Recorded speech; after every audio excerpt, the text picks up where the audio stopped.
Hello दोस्तों, कैसे हो? उम्मीद करती हूँ आप सब अच्छे होंगे।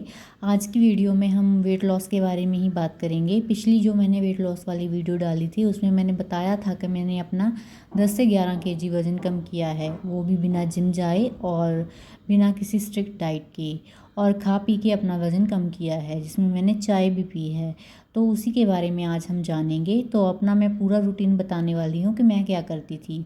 उसके पहले मैं आपको बता देना चाहती हूँ, अगर किसी को भी कोई मेडिकल इशू है, कोई भी मेडिकल ज़्यादा सीरियस कोई मेडिकल प्रॉब्लम है, तो वो अपने डॉक्टर से एक बार ज़रूर उससे सलाह करें। उसके बाद ही किसी डाइट को अपनाएं, जो भी कोई नई डाइट होती है तो उसको।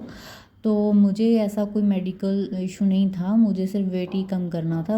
वैसे मुझे कोई किसी तरह की कोई प्रॉब्लम नहीं है, जैसे डायबिटीज़ का ऐसा कुछ नहीं है। तो अब भी हम बात करेंगे कि मैं क्या करती थी। तो पहले तो मैंने आपको पिछली वीडियो में भी बताया था कि मैं 16x8 वाली इंटरमीडिएट फास्टिंग मैंने की है।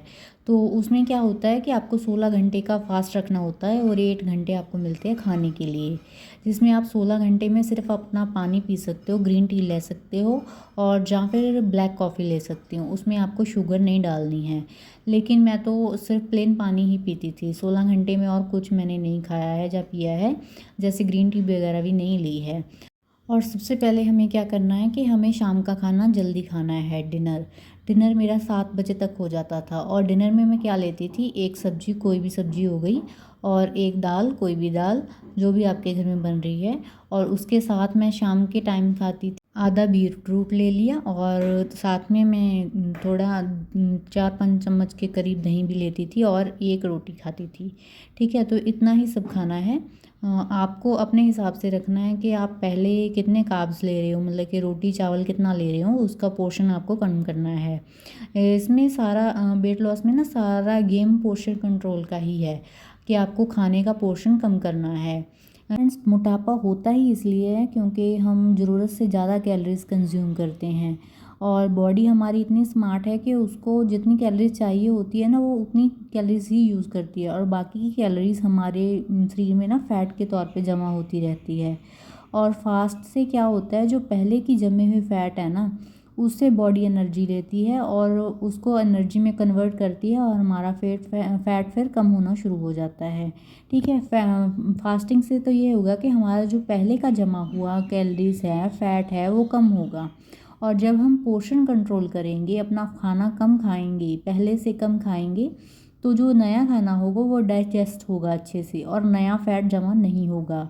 और फास्टिंग के टाइम पे हमारी बॉडी अपने आप फैट जो पहले का है उसको बर्न कर देगी। ठीक है, तो उसके बाद क्या हो जाता है, डिनर हो गया हमारा 7 बजे तक, मैं 7 बजे तक करती थी, और दूसरे दिन सुबह 11 बजे तक मैं कुछ नहीं लेती थी, और 11 बजे तक अपना आराम से जितना हो सके उतना पानी पीती थी, प्लेन वाटर, उसमें कुछ डालती नहीं थी। सुबह भी मैं अपना प्लेन वाटर लेती थी। ठीक है, और उसके बाद सुबह 11 बजे जो घर के लिए कि ब्रेकफास्ट में बन रहा है, जैसे पोहा बन रहा है, पराठा बन रहा है, कुछ भी बन रहा है, उतना वो खाती थी, और साथ में मैं चाय भी लेती थी। ठीक है, उसके पहले अगर आपको ड्राई फ्रूट्स वगैरह खाने हैं तो वो भी आप ले सकते हो। मैं वो भी लेती थी, उसमें जैसे 3-4 बादाम हो गए, और एक वालनट हो गया, और 2 अंजीर हो गई, ऐसे करके लेती थी। ठीक है फ्रेंड्स, और उसके बाद फिर हमारा आ जाएगा लंच का टाइम। लंच के टाइम पे भी मैं सेम वही, एक सब्जी, एक दाल, और साथ में थोड़ा सा दही और एक रोटी। अगर आपको चावल खाने हैं आप चावल भी खा सकते हो, लेकिन आपको चावल नाप के लेने हैं, एक कटोरी जितने। ठीक है, उससे ज़्यादा नहीं लेने हैं, और साथ ही साथ आपको एक खीरा खाना है। ये नहीं है कि डाइटिंग के नाम पे अगर हम सैलेड खा रहे हैं तो उसको प्लेट भर के खाएं, प्लेट भर के नहीं खाना है। अगर वो भी हम ज़्यादा खाएंगे तो उसका भी हमें कोई बेनिफिट नहीं होने वाला है। तो आपको ये भी ध्यान रखना है कि आपको एक खीरा लेना है। जितना आपका पोर्शन कंट्रोल होगा उतनी जल्दी आप अपना वजन कम कर पाओगे। अगली वीडियो में मिलें, तब तक के लिए अपना ख्याल रखिए। Thank you for watching.